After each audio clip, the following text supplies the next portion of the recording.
Tonight, House of Rep rejects bill for a single term of 6 years for presidency. Honorable Oriyomi Onanuga brings medical outreach to his constituency as beneficiaries commend initiative. Good evening and welcome to NTA Ijebu ode News at 7. My name is Mercy Ezeshi and here are the news details. The International Monetary Fund, IMF, has commended the President Bola Tinubu's administration for various reforms embarked upon to reposition Nigeria's economy for better. It was when the IMF Managing Director, Kristalina Georgieva, visited President Tinubu on the sidelines of the just concluded G20 Leaders Summit in Rio de Janeiro. State House correspondent Musbau Dan Wahad reports. A timely meeting to get the true position of this global financial agency on current reforms undertaken by Nigerian governments. There have been various narratives about the agency's recent reports on regional economic outlook for sub-Saharan Africa, Nigeria inclusive. But certainly, no one currently carries the authorities of the IMF than its Managing Director, Kristalina Georgieva. She lauded Tinubu's administration for its reforms, especially the social investment programs targeted at the most vulnerable, and promised the cooperation of the body in the process. Kristalina said, contrary to perceptions, IMF is focused on developing vulnerable societies and devotes substantial resources to emerging economies. The IMF boss promised to offer technical support for the budgeting process, adding that it will assist Nigeria in getting the best results from loans at less cost. Second area for technical support that they are offering is in the area of our fiscal, monetary and structural reforms. The third area is in the area where they can help us to create more fiscal space and then helping us to then attract more concessionary funding from different development partners, because when you have higher fiscal space, then you can actually do more. And the fourth area is in helping us with our borrowing policies so that we can borrow at a cheaper cost and that the benefits of the borrowing can be felt in the economy by everybody. President Tinubu appreciated the Global Financial Agency for its support in the implementation of the reforms and called for more institutional backing for stability and sustainable growth. He promised that his administration will continue to prioritize the welfare of the poor and most vulnerable, even as the administration's reform begin to bear fruits. The Nigerian leader noted that substantial resources must be invested to stimulate the much-needed infrastructural developments in the country. And the president updated the IMF boss that Nigeria's ongoing tax reforms will further stimulate the economy. We've instituted the reforms on our own. We didn't even do the reform based on IMF advice. We started the reform and we felt this was the best way to go for our economy to survive, for us to benefit maximally from government policies and incentives. We had to remove those subsidies. Now we've done it on our own. And the IMF is saying, now you've done the reform, so if we're going to support you, we're not asking you to do any more reform because you've already done the reform. So we're now here to support you because you've done the reform on your own. How much more can we now give you to stabilize your economy and for the people, the citizens, to feel the impact of these transformational policies and reforms that we've instituted? President Tinubu also urged the institution to change the perception that the reforms it backs tend to be tailored along Western ideas rather than the needs of the developing world. From Rio de Janeiro, Musbau Dan Wahab, NTA News. The Nigerian Governors Forum says the various economic reforms embarked upon by the Tinubu's presidency is setting new standards and priorities for achieving robust recovery and growth of key sectors. This came to the fore during an extraordinary session that brought other top national issues on the table for solution-seeking and rapid development of the country. Political correspondent Abubakar Akwanga reports. The Nigerian Governors Forum is once again putting frontline issues on the center stage, with key economic reforms spread across the current tax review under legislative scrutiny, constitution amendment, and education justice for the girl child on the front burner. Nigerian Governors Forum says it is joining force with the federal government in taking tough decisions against any breach of security in any part of the country, with the rising security threats in the Northwest region gaining immediate attention.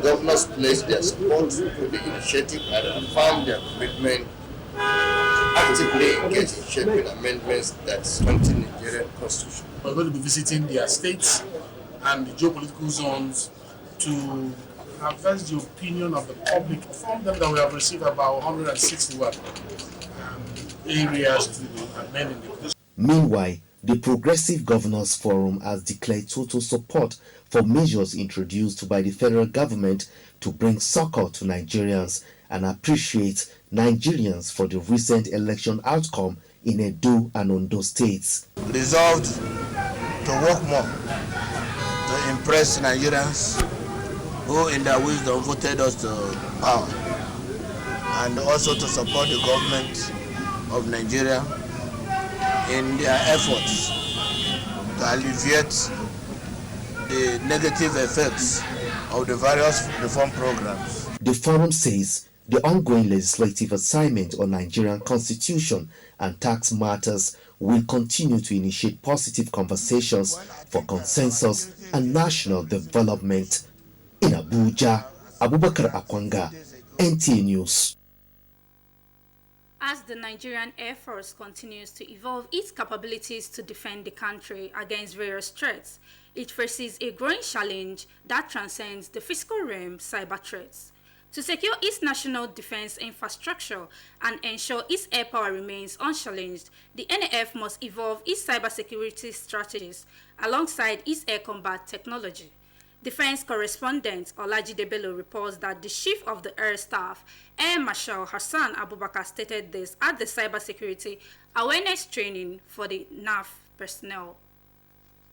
The sky, once the domain of the Air Force fighter jets, drones and surveillance platforms, is now a battlefield where invincible forces, cyber attack, can cripple an entire defense system in a matter of seconds. These digital threats, often launched from remote corners of the globe, target critical military systems, from communication networks to weapons control systems. In the quest to protect the nation's sovereignty, the Nigerian Air Force must prioritize bolstering its cybersecurity capabilities. The integrity of our nation's defense systems, the security of our communications, and the sanctity of our data depend on the strength and resilience of our cybersecurity framework. For the Nigerian Air Force, which has distinguished itself as being more technologically advanced than other services, cybersecurity is not just an IT concern. It is the bedrock of our operational readiness and the key to mission success. And as the Nigerian Air Force continues to modernize its operations, the need for robust and resilient cybersecurity measures against evolving threats has become ostensible. In the quest to protect the nation's sovereignty, the Nigerian Air Force must prioritize bolstering its cybersecurity capabilities. However, to maintain air superiority, the Air Force must also invest in cyber resilience, and according to Air Marshal Hassan Abubakar, the Nigerian Air Force is adopting a multifaceted approach to guard against cyber attack. Olajide Bello, NTA News. Engaging labor authorities, the word over to inject qualified Nigerian citizens living abroad in their workforce is one of the areas of exploration. The Permanent Secretary, Ministry of Foreign Affairs, Dr. Dunoma Omar Ahmed, hinted on this during his visit on the Nigerians in Diaspora Commission in Abuja. Deborah Balabobo reports that the visit is first of its kind on the commission. The Cuban ambassador Miriam Morelos Palmero said the essence of the visit was to intimate the commission of the international conference in Cuba, which tagged Gathering of People of African Descendants in Equality, Integrity, and Social Justice, a very important event in Havana and environs. We have many areas for cooperation, and the first of all is the most important is how we can to interchange in the diaspora of Nigeria and the Cuban too, in not only in the cultural interchange, also we can to open it for another areas and sector. Look forward to collaborating with you, cultural exchanges, and then really unity is the key word. We need to be united, and we all must come together and be united. So we look forward to working with you, our people, the diaspora in Cuba. Abike Dabere noted that the Commission will make necessary arrangements to ensure the existing relationship is maintained. In Abuja, Deborah Balagubo, NTA News. The House of Representatives has rejected a bill seeking single term of 6 years for the office of the President and state governors. The bill, which also proposed rotational presidency among the 6 political zones in Nigeria, failed to scale through second reading on the floor. Sponsored by Representative Ugoshinyere Ikegwonu and 33 other lawmakers, the bill was rejected without a debate when put to a voice vote by Speaker Tajuddin Abbas. National Assembly correspondent Mitare Iben reports that the House of the Committee on Supply approved President Tinubu's request for the issuance of $2.2 billion in Eurobonds as new external borrowing in the 2024 budget. Provide for the rotation of offices of presidents and state governors and chairmen of local government council among the inherent regions and zones, and to provide that all elections be held on a single day to be read for a second time. I so move, Mr. Speaker. I rise to second this great motion. I so second, Mr. Speaker. Those in support of this motion should say aye. Those against should say nay. The nays have it.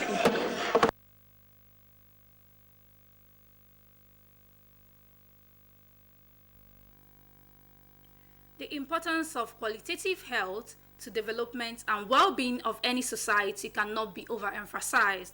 This came to fore during a free medical outreach organized by the National Primary Healthcare Development Agency in conjunction with Honorable Member representing Ikene Shagamu Remo North Federal Constituency of Ogun State in the Federal House of Representatives, Honorable Dr. Adewumi Oriyomi Onanuga, for the people of Ilara in Ikene local government area of Ogun State. Correspondent Abola Erufowoju has the details. The free medical outreach was at the instance of Honorable Member representing Ikene and Shagamu Remo Federal Constituency of Ogun State, Right Honorable Dr. Adewumi Oriyomi Onanuga, in conjunction with National Primary Healthcare Development Agency, is to bring medical and health services to the doorstep of people of Ilara and its environs. Honorable Sani Samushidin, who spoke on behalf of Honorable Onanuga, said the initiative is to address the immediate health challenges of the people living in rural areas and improving their health care. This is not our first time of doing this. First and foremost, she has Remo at heart. Without health, nothing. Health is number one. That is the reason why she's doing this. Leader of the medical team, Dr. Femi Ajitumabi, believed that the free medical outreach will reshape and create positive change among the downtrodden in the society. We have people who are measuring vital signs, people who are taking blood pressures, consulting doctors, there are many here. We have the dental department, the eye department, and of course you can see the pharmacy behind me here. So at the same time, after we have given medication to this patient, after the medical treatment, drugs are not taken on empty stomachs. So people still go out to collect food outside. That is the process that we are following today. Beneficiaries of the free medical outreach commended Honorable Onanuga for the laudable program. Health outreach for the masses is a very good gesture. We thank our amiable MHR Honorable Adeumi Onanuga. She donated free glasses and every sort of health care service was given out to both aged and children. It gives our people the opportunity to access free health care, and it's one of a kind. Train of the medical outreach is expected to move to Irolu Rema on Friday, November 22nd, 2024. From Ilasha Rema, Agbola Elufowoju, NTA News. We will be going on a break. Please stay with us.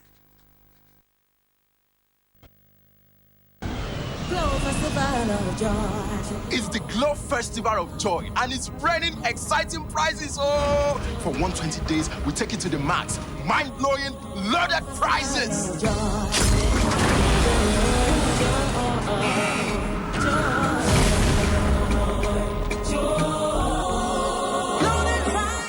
Take John, winning a tear rubber Toyota Prado by recharging up to 100,000 naira. And Sister T winning a Cha-Cha Kia Picanto by recharging up to 50,000 naira. From the sky coming to you, yes, the gifts are unloading joy all over Nigeria. From Toyota Prados to Kia Picantos, Keke Napets, generators, sewing machines, and even grinding machines. Just dial *611#, choose your prizes, recharge the value for the month, and you too can win. Whoa, you too can win, oh!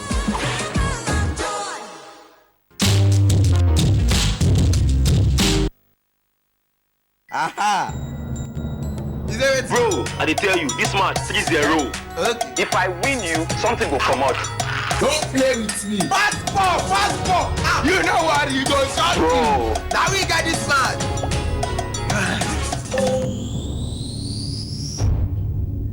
Keep the banter going with Glow Borrow Me Credit or Data. Dial *303# to borrow airtime or data and pay later. Is it ready? Power your relentless ambition with ultra high speed data. Glow Unlimited.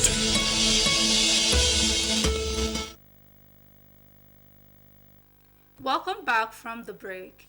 Reducing cases of gun violence and violence against women can be achieved when victims seek judicial process to press for redress, particularly when they feel their fundamental rights are violated. This was the position of the Registrar, Appeals, Arbitration and Enforcement of the Community Court of Justice.